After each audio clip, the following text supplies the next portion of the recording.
दोस्तों, भगवान श्री कृष्ण ने लिया है दोबारा जन्म। एक चमत्कारी बच्चा जिसे देखकर आपको 100% यकीन हो जाएगा कि ये कोई और नहीं बल्कि भगवान श्री कृष्ण का ही अवतार है। आज हम आपके लिए एक ऐसी सच्ची घटना पर आधारित वीडियो लाए हैं जिसे देखकर आपको यकीन नहीं होगा और मन में आपके कई सारे सवाल पैदा होंगे कि क्या ऐसा कलयुग में संभव है। जी हाँ, ऐसा हम क्यों कह रहे हैं हमको पूरी वीडियो को देखने के बाद ही पता चलेगा। इस वीडियो को अंत तक जरूर देखिएगा। आपने अपने घर के बड़े बुजुर्गों से अक्सर सुना होगा कि सतयुग में कई भगवान धरती पर उद्धार करने के लिए उतरे थे, जिसका सबूत आज भी कहीं ना कहीं हमें देखने को मिल जाता है। इतना ही नहीं, आज भी भगवान इंसानी रूप में धरती पर आकर कई चमत्कार दिखाते हैं। यदि भगवानों के रूप की बात करें तो हमारे मन में सबसे पहला नाम आता है यशोदा मैया के लाल कन्हैया जी का, जिन्होंने धरती पर कई ऐसे चमत्कार दिखाए जिसका प्रमाण आज भी मथुरा, वृंदावन, कुरुक्षेत्र और द्वारिका में देखने को मिलता है। आज की ये सच्ची घटना श्री कृष्ण के भक्तों के लिए है, क्योंकि वही अपने कान्हा जी के चमत्कारों को बखूबी जानते हैं। क्योंकि जो भी उनसे लगन रखता है वो उनका हो जाता है और वही उनके चमत्कारों को समझ पाता है। हाल ही में मथुरा का एक ऐसा गाँव है जो कि ज्यादा प्रसिद्ध नहीं है, लेकिन वो धीरे धीरे इस बच्चे के जरिए प्रसिद्ध हो रहा है। जी हाँ, मथुरा के एक नजदीकी गांव के पास संकरी सड़क किनारे एक नवजात बच्चा पाया गया, जिसकी जानकारी किसी को ना थी। ये कहां से आया और कौन है और इसे इस हालत में छोड़कर कौन गया। उस दौरान वहां से एक अनजान व्यक्ति गुजर रहा था। इस बच्चे को देखकर वो उसकी तरफ आकर्षित होने लगा। उसे अपनी बाहों में उठाकर अनाथ आश्रम छोड़ आया। मथुरा के इस गाँव की एक महिला को 5 साल से बच्चा नहीं हो रहा था, तो उसने अनाथ आश्रम से बच्चा गोद लेने का निर्णय लिया और अनाथ आश्रम जाकर इस बच्चे को उसने गोद ले लिया। वो बच्चा इतना मनमोहक लगने लगा कि किसी की भी नजरें उस पर से हटती नहीं थी। वो हर किसी को अपना दीवाना बना लेता है। इतना ही नहीं, गांव वासियों ने तो यहाँ तक बोल दिया कि ये तो कान्हा का दूसरा रूप है, क्योंकि जब से वो इस गांव में आया है लोगों के कई सारे दुख दर्द दूर हो गए। सबसे हैरान कर देने वाली बात तो दोस्तों ये है कि उस बच्चे के पास जानवर भी आकर बैठ जाते हैं। जी हाँ, उस बच्चे को जानवर तक पसंद करते हैं। दरअसल ये कहानी तब शुरू हुई जब वो बच्चा अकेले खाट पर आंगन में बैठा था और उसकी माँ अंदर खाना बना रही थी। ये कहानी दिन के समय की है, जब वो आंगन में खाट पर खेल रहा था। उसके पास जंगल में कई जानवर आकर बैठ गए।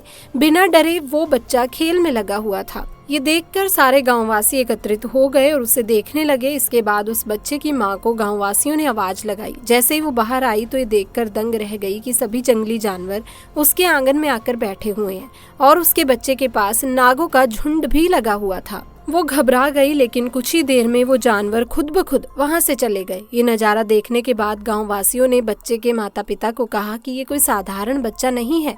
हम जब भी इसकी तरफ देखते हैं तो ये हमारा मन मोह लेता है। ये सब बातें सुनने के बाद बच्चे के माता पिता को लगा कि शायद ही कोई इत्तेफाक है। इसके बाद कुछ महीने के जन्माष्टमी आई तो वो बच्चा 8 महीने का हो गया था। जन्माष्टमी वाले दिन वो बच्चा रसोई में बैठकर माखन खा रहा था और वो बच्चा और भी कई ऐसी हरकतें करने लगा जो कि 8 महीने का बच्चा नहीं कर सकता। ये देखकर उसकी माँ चौंक गई। अपने पति से कहने लगी कि मुझे लगता है ये बच्चा साधारण नहीं है, बल्कि स्वयं भगवान कृष्ण का ही रूप है। ये सुनकर पति को भी अपनी पत्नी की बातों पर यकीन होने लगा और उसने भगवान श्री कृष्ण से अरदास लगाई कि भगवान, यदि आप इस रूप में हमारे घर पर आए हैं तो हमें इसका प्रमाण दें। हालांकि उन्हें साक्षात कभी भगवान कृष्ण के दर्शन तो नहीं हुए, लेकिन बच्चे को देखकर उन्हें उनके होने की अनुभूति हमेशा होती है। आज भी वो बच्चा उस गांव की देखरेख करता है, उसे गांव की हर समस्या का निवारण करता है। उसकी उम्र महज 16 साल की हुई है, लेकिन वो चमत्कार दिखाने लगा है। कोई भी इंसान उसके आगे कैसी भी समस्या लेकर आता है तो वो उसका निवारण जरूर देता है, जिससे लोगों ने चमत्कार मान लिया है और उसे भगवान का दर्जा भी देना शुरू कर दिया है। इतना ही नहीं, कोई भी व्यक्ति उससे मिलने के बाद उसे भूल नहीं पाता, बार बार मिलने की इच्छा रखता है। ये चमत्कार है या फिर अंधविश्वास, ये तो भगवान कृष्ण ही जाने। लेकिन बताया जाता है कि उस गांव में आज भी जन्माष्टमी वाले दिन वो बच्चा ऐसे ऐसे चमत्कार दिखाता है जिसे देखकर हर कोई दांतों तले उंगलियां दबा लेता है। इसी के साथ वो कई चमत्कार दिखाकर लोगों का विश्वास अपनी ओर आकर्षित करता है। इसके पीछे का कारण क्या है ये तो हम नहीं जानते, लेकिन सिर्फ सच इतना है कि इस बच्चे ने अपने चमत्कार से लोगों को अपना भक्त तक बना लिया। वहीं लोगों को इस बच्चे बच्चे में भगवान कृष्ण की छवि भी नजर आने लगी है। दोस्तों, हम नाग नागिन के किस्से कहानियां अक्सर सुनते आते हैं, जिसमें बताया जाता है कि नाग या नागिन को नहीं मारना चाहिए। अगर नाग नागिन के जोड़े में से किसी को मार दिया जाए तो दूसरा उसकी मौत का बदला जरूर लेता है। दोस्तों, ऐसा ही कुछ हुआ बिहार के एक गांव में, जहां अपने नाग की हत्या का बदला लेने के लिए एक नागिन ने करी सारी हदें पार। ये घटना जानकर आपके भी रोंगटे खड़े हो जाएंगे। दरअसल दोस्तों, बिहार के एक छोटे से गाँव में 2 भाई रमेश और गोविंद रहते थे। वो दोनों एक गरीब परिवार से थे, इसीलिए वो दोनों काम के सिलसिले में अक्सर दूसरे गांव जाते। जिस रास्ते से वो जाते थे वो रास्ता एक जंगल से होकर जाता था। इस जंगल में रास्ते के समीप ही एक विशाल बरगद का पेड़ था।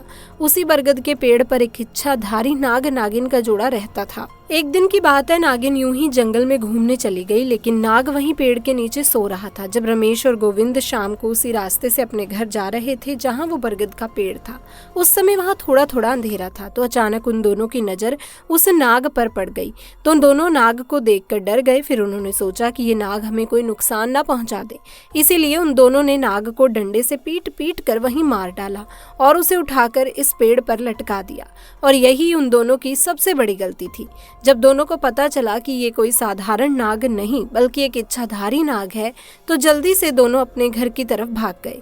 इधर जब इच्छाधारी नागिन वापस उसी पेड़ के पास आई तो अपने मृत नाग को पेड़ पर लटका देखकर बेसुध हो गई। उसने अपने नाग की आंखों में उसके कातिलों को देख लिया था। अब उसके दिमाग में बस एक ही बात चल रही थी कि जिसने भी मेरे नाग की हत्या की है, मैं उन दोनों इंसानों को इसी पेड़ के पास लाकर मारूंगी। ऐसे में उसने बहुत सालों तक इस पेड़ पर रहकर अपने नाग के कातिलों का इंतजार किया, परंतु रमेश और गोविंद ने उस घटना के बाद से उस स्थान से निकलना ही बंद कर दिया। परंतु इच्छाधारी नागिन अपने नाग की हत्या का बदला लेने के लिए बहुत ही ज्यादा तड़प रही थी। उसके सब्र का बांध अब टूट चुका था और उसने निश्चय किया कि अब मैं गांव में जाकर ही उन दोनों हथियारों से बदला लूंगी। उसने एक बहुत ही सुंदर कन्या का रूप बनाया और भेष बदल कर वो उसी गांव में पहुंच गई जहां रमेश और गोविंद रहते थे।